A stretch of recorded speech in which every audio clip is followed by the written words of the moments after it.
देश का वो राज्य जो हर साल मानसून में कुदरत की मार झेलता है, इस साल भी हाल कुछ अलग नहीं है। 9 जिलों में ऐसी बारिश आई कि बाढ़ का रूप ले लिया। इस बाढ़ में अब तक 164 लोगों की जान जा चुकी है। जान हो या माल, दोनों को काफी नुकसान हुआ है। बाढ़ का असर कैसा है देखिए। इस समय हाईवे के ठीक बगल में समय मौजूद है। जलमग्न कार दिखाई दे रही है आपको। हॉल है, मैरिज हॉल दिख रहे हैं, वो भी अंदर पूरी तरीके से पानी में डूबे हुए हैं।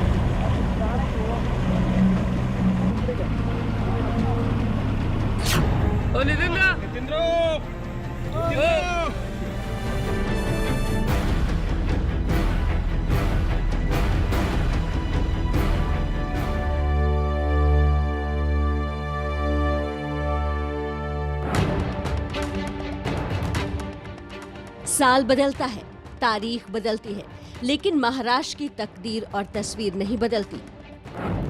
कहीं सड़कें दरक गई, कहीं शहरों के बीचों बीच नाव चलने लगी। जिस घर को बेहद प्यार से संजोया गया था, उसे कुदरत ने किसी तिनके की तरह पल भर में ध्वस्त कर दिया। इंसानों ने प्रकृति से छेड़छाड़ की। जहां नदियों का हक था, वहां अपने घर बना लिए, और जब कुदरत ने इस अतिक्रमण का बदला लिया तो इंसान त्राहिमाम कर उठा। ये तस्वीरें सांगली की हैं, जहां कृष्णा नदी उफान पर है। 4 दिन पहले यहां 55 फीट पानी भरा हुआ था। अब ये कम होकर 52 फीट हो गया है, लेकिन खतरा अभी टला नहीं है। तस्वीरें कैमरामैन जितेंद्र आपको दिखाएंगे। जो पानी की रफ्तार है, आप देख सकते हैं कि बहुत ज़्यादा पानी की रफ्तार है, और पानी का जो लेवल है कृष्णा नदी का वो भी बढ़ गया है, जलस्तर बढ़ा हुआ है। यही वजह है कि पानी अभी नहीं निकल पा रहा है। गनीमत सिर्फ ये है कि बारिश नहीं हो रही है। अगर बारिश होना शुरू हो जाएगी तो पानी नहीं निकलेगा, और जो स्थिति बनी हुई है सांगली के अंदर वो स्थिति बनी रहेगी। और ये देखिए तस्वीरें, ये भी मंदिर ही है। मंदिर पूरा डूब चुका है। इसके अलावा अब हम ब्रिज के नीचे से क्रॉस करेंगे यहाँ पर, और यहाँ पर ये मार्किंग की हुई है। आप आगे अगर हम निकलेंगे यहाँ से तो मार्किंग कैमरामैन जितेंद्र आपको दिखाएंगे। देखिए ये लेवल यहाँ पर जो है बताया हुआ है पानी का।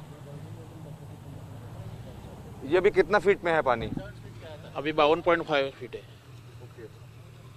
अभी नीचे नीचे डाउन हो रहा है। अब सुबह शायद 54 फीट था। अभी 2 फीट नीचे आ गया। इस तार को देखिए। बिजली के खंभे पर बंधा ये वो तार है जो कुछ दिन पहले तक आसमान छूता था, लेकिन आज ये तार पानी में डूब गए हैं। संवाददाता मनोज वर्मा नाव के सहारे आगे बढ़े तो जल समाधि लिए पेड़ पौधों पर भी नजर पड़ी। कृष्णा नदी की जमीन पर अतिक्रमण कर बनाए गए इन मकानों पर भी नजर डालिए। एक वक्त इंसानों ने यहाँ अपने घर बना लिए थे। आज हाल ये है कि इंसानों के रहने के लिए छत का भी सहारा नहीं बचा। रेड जोन में आने वाले इलाकों में 20 फीट पानी भर चुका है। ये जो पूरा इलाका है, स्थानीय लोगों की माने तो रेड जोन के अंदर आता है। ये जो घर हैं वो कृष्णा नदी की जमीन पर कब्जा करके बनाए गए हैं। ये रेड जोन में आता है पूरा इलाका। ये पूरा रेड जोन में आता है। यहाँ पर 2 जोन है, रेड जोन या येलो जोन। ये पूरा बाढ़ के अंदर आता है। यहाँ पर 30 फीट के बाद ही पानी आता है। और पानी यहाँ पर आपको ज्यादा इसलिए नजर आ रहा होगा क्योंकि ये जो घर हैं वो नदी की जमीन पर बने हुए हैं, और 1 मंजिल से ज्यादा ये डूब चुके हैं। जो पानी इस इलाके में भरता है, वही पानी शहर के अंदरूनी हिस्से में पहुंचता है। इस घर का निचला हिस्सा पानी में डूब चुका है। चारों तरफ भर चुके इस पानी ने इंसान को उसके ही घर में बंधक बनाकर रख दिया है। सांगली के अंदर इस वक्त हम मौजूद हैं। मकान का एक हिस्सा डूब चुका है नीचे का, और पहली मंजिल पर जो लोग हैं उनसे बात करने की कोशिश करते हैं। कितने दिन से आप घर के अंदर बंद है? और इधर 4 दिन हो गए, मैं इधर ही हूँ जी। फैमिली में कौन कौन लोग हैं आपकी? हमारे फैमिली में मेरी माँ है, भाई है, बहन है, हम सब है। क्या दिक्कत परेशानी आ रही है आपको?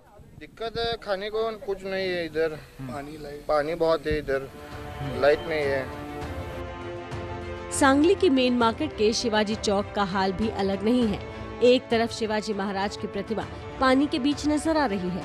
पानी इतना गहरा है कि लोग तैरकर एक छोर से दूसरे छोर जा रहे हैं। घर हो या दुकान, सब कुछ जलमग्न है। जहां सांगली में कृष्णा नदी ने रौद्र रूप दिखाया, वहीं कोल्हापुर की पंचगंगा नदी ने भी इंसानों के घर खुद में समा लिए। शानदार चप्पलों के लिए मशहूर कोल्हापुर में भारी बारिश के बाद नदी ऐसी उफान पर आई कि जिले में तांडव मचाने लगी। अब ये पानी धीरे धीरे कम होने लगा है, लेकिन हालात अब भी खतरनाक हैं। कोल्हापुर में पानी धीरे धीरे कम होने लगा है, लेकिन हालात अब भी भयानक हैं। कोल्हापुर में बाढ़ का असर कैसा है देखिए। इस समय हाईवे के ठीक बगल में इस समय हम मौजूद हैं और बोट, जिन सड़कों पर गाड़ियां चलती थी, चरपहिए चलते थे, वहां पर आज बोट चलती दिखाई देगी। कारण क्या रहा कि जो पंचगंगा नदी थी, लगातार हुई बारिश के बाद पंचगंगा नदी पर पानी चढ़ गया और पानी चढ़ा भी तो कैसा, देखिए ठीक सामने हमारे कार के शोरूम है, ठीक सामने हमारे यहाँ पर आपको होटल दिखाई देंगे और सब जलमग्न है। कल तलक तो पानी इतना था कि ये सब डूबे ही हुए थे पानी में। आज जब पानी कुछ घटा है तो पानी उतरता दिख रहा है। एक नज़र दिखाइए योगेंद्र गुप्ता जी, किस तरीके से जो पीछे का कारशेड है वो पूरी तरीके से अभी भी पानी में डूबा हुआ दिखाई दे रहा है। यहाँ बचाव दल लोगों की जान बचाने की कोशिशों में लगे हुए हैं। कहीं पानी मुसीबत बना है, कहीं कोई तकनीकी परेशानी भी रास्ता रोकने लगती है। यहाँ पानी कितने फीट तक था उसका अंदाजा आपको रेस्क्यू टीम की ये बात सुनकर हो जाएगा। बहुत मुश्किलें आ रही सर। ये जो है पानी के अंदर वाला वायर वगैरह है हमारे बोट में लगातार फंस रहा है, वैसे ही रेस्क्यू करके हम लोगों को बाहर यहाँ से निकाल रहे हैं। ये बता रहे हैं कि पानी इतना चढ़ा था कि सड़कों पर जो ऊंचाई पे तार होता है वो तक डूबा हुआ था, वो गाड़ी में फंस रहा है। वो फंस रहा है सर। जब तक सब कुछ सामान्य नहीं हो जाता, इस पानी के बीच ही जद्दोजहद करनी है। लेकिन खतरा कितना है वो इस तस्वीर से समझिए, जिसमें सांप तैरता हुआ दिखाई दे रहा है। खतरा है, लेकिन जब रोजी रोटी का सवाल हो तो ये मुसीबत नजर नहीं आती।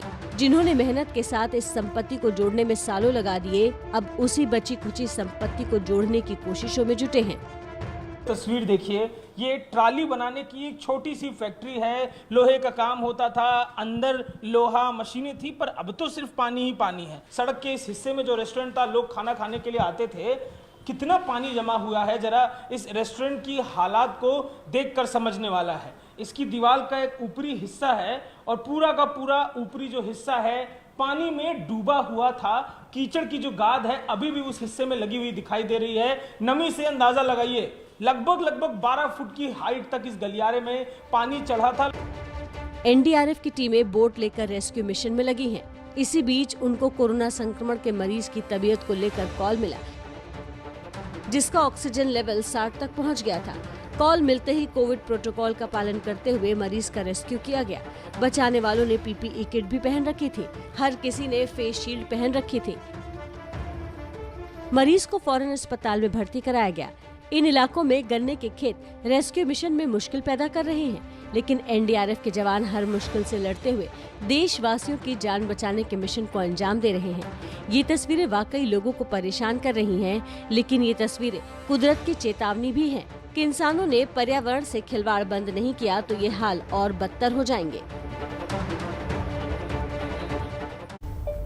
देखिए, देश के कई ऐसे राज्य हैं जहां इस वक्त बाढ़ ने कोहराम मचाया हुआ है। घर के घर नष्ट हो गए हैं, कहीं जान का नुकसान हो रहा है तो कहीं माल का नुकसान हो रहा है। कुदरत की मार झेल रहे राज्यों में बिहार का नाम भी शामिल है।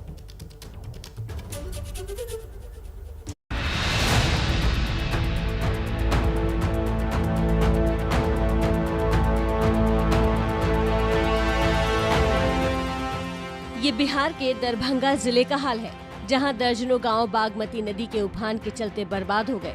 इन गांवों में से बाढ़ का पानी अब उतरने लगा है, लेकिन मुश्किलें खत्म नहीं हुई हैं। घरों में पानी भरा हुआ है, लोग सीने तक भरे पानी में डूबे हुए हैं।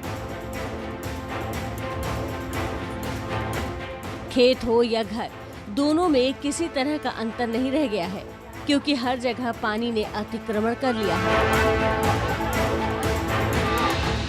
एबीपी न्यूज संवाददाता निधि श्री इन गांवों का हाल लेने पहुंची तो परेशानी और मुश्किलें कैमरे में कैद हो गई। जब आप दरभंगा जिले के इस हनुमान नगर ब्लॉक में पहुंचेंगे तो आपको तबाही के ऐसे निशान दिखाई देंगे, जहां पर सरकार से सवाल करने के लिए, सरकार के लिए गुस्सा करने के लिए ये तमाम महिलाएं आपको दिखाई देंगी। ये जिनका घर है, परिवार का मुखिया घर में नहीं है, लेकिन आपको सिर्फ मकड़ी के जाल दिखाई दे रहे होंगे, क्योंकि बाढ़ आई, इनका घर ढह गया।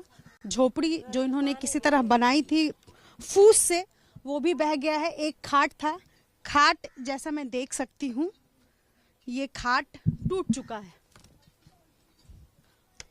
ये खाट टूटी हुई है। इस घर में कुछ भी नहीं है। जो दीवार है ये देखिए नीचे, ये भी मोटी दरार, ये बड़ा सा पैसेज है क्योंकि पानी इसी इलाके से पूरा बह गया और सांप बिच्छू हर चीज का डर होता है। यहाँ संवाददाता निधि श्री की मुलाकात हुई माखो देवी से, जिनके कच्चे घर में बर्बादी के निशान साफ नजर आ रहे हैं। ये एक बाढ़ पीड़ित परिवार का आप घर देख रहे हैं। इस तरीके से मिट्टी जो है वो हो जाता है, क्योंकि ये पूरी की पूरी मिट्टी जो है वो गीली होती है। बाढ़ का पानी निकल जाने के बाद भी मिट्टी गीली और ये धीरे धीरे करके दरकने लगती है। और दूसरी तस्वीर देखिए, महिलाएं जो है वो चूल्हा को, चूंकि इनके पास गैस सिलेंडर नहीं है, मिट्टी का चूल्हा मैं देख सकती हूँ, लेकिन अब ये खाना बनाने लायक नहीं हो पाया है। ये खाना कैसे बनेगा भला इसमें? आप देखिए, इसमें खाना नहीं बन सकता है। और देखिए ऐसी ही तस्वीर हो जाता है जब बाढ़ का पानी आता है, तो इसको बनाने में फिर से दोबारा मेहनत लगेगी। इसके अलावा पीछे अगर आप दीवार का हिस्सा देखेंगे तो ये कभी भी भरभरा कर गिर सकता है।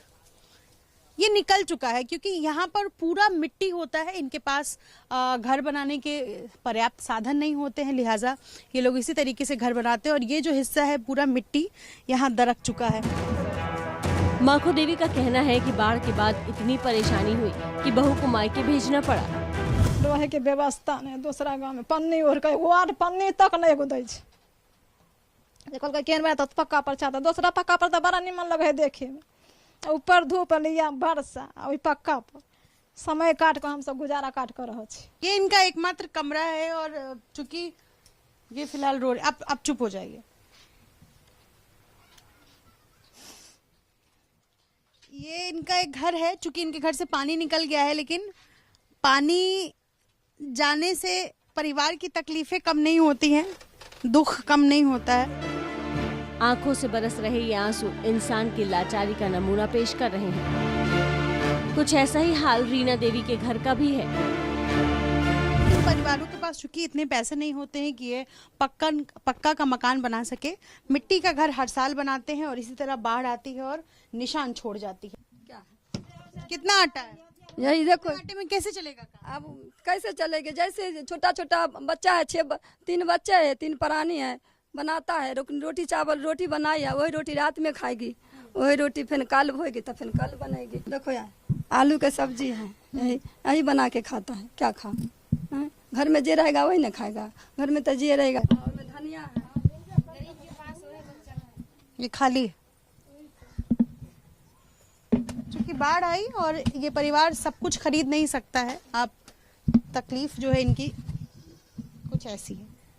ये भी राशन, मतलब ये किचन का सामान है, कुछ मसाले के 1 आध डब्बे हैं और वो सभी लगभग खाली हो चुके हैं। सब्जी के नाम पर आलू है 2-3 प्याज, 4 प्याज मैं देख रही हूँ और लगभग आधा किलो आलू है ये। और ये परिवार इसी तरीके से रहेगा। ये आटा है और इतने में कितने लोगों का परिवार है आपका? 6 लोगों का परिवार चलेगा। ये तस्वीर है रीना देवी के घर की। ये हाल 1 या 2 घरों का नहीं, यहाँ ऐसे कई घर हैं जहाँ राशन खत्म होने वाला है, छतें टूटी हुई हैं, लेकिन अब भी लोगों को सरकारी मदद का इंतजार है।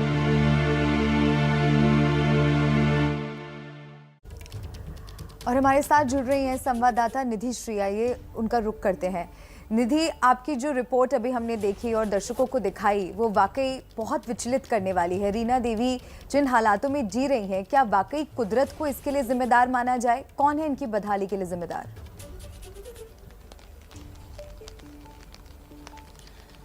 देखिए मल्लिका, कि सबसे ज़्यादा इन इलाकों में जो गरीब परिवार है, जो हर साल राशन, घर, हर साल उसको घर बनाना पड़ता है, राशन का इंतज़ाम करना पड़ता है बाढ़ के इलाके में, तो वो उसके पास इतने आर्थिक मदद नहीं मिल पाती है। हाँ, ये ज़रूर है कि सरकार की तरफ से कोशिशें की जा रही हैं, लेकिन वो पर्याप्त नहीं होती है। जैसे हमने रीना देवी की कहानी दिखाई, माखो देवी की कहानी दिखाई, दरभंगा का कुशेश्वर स्थान या उसके आसपास के जितने इलाके हैं वो सबसे ज़्यादा पानी में घिरे होते हैं, चारों तरफ पानी होता है। ऐसे में प्रशासन का कोई अधिकारी या कोई वहाँ तक पहुँच भी नहीं पाता, और उस इलाके में तो नाव तक लोगों को इंतज़ाम नहीं किया गया है। लोग खुद से छोटी नावें बनाकर एक जगह से दूसरी जगह जाते हैं। तो मैं ये पूरी तरह नहीं कह सकती कि प्रशासन की ही गलती है। कई बार ऐसा होता है कि वहाँ तक जानकारी नहीं पहुँच पाती, लेकिन ये ज़रूर है कि एक जिम्मेदारी के तहत एक एक घर कहाँ कहाँ कौन कौन लोग फंसे हुए हैं, ना सिर्फ उनको रेस्क्यू कराने भर तक, बल्कि उनको क्या खाने पीने की सरकारी मदद पहुँच पाई है, क्या कुछ इंतज़ाम हो पाया है, ये ज़रूर किया जा सकता है, और उसमें कमी जो है वो देखी जा रही है। निधि, आप तो सही बात कह रही हैं कि क्या कुछ किया जा सकता है, लेकिन किया हमेशा यही जाता है कि ज़मीन की बदहाली को समझने के लिए हवाई दौरा किया जाता है।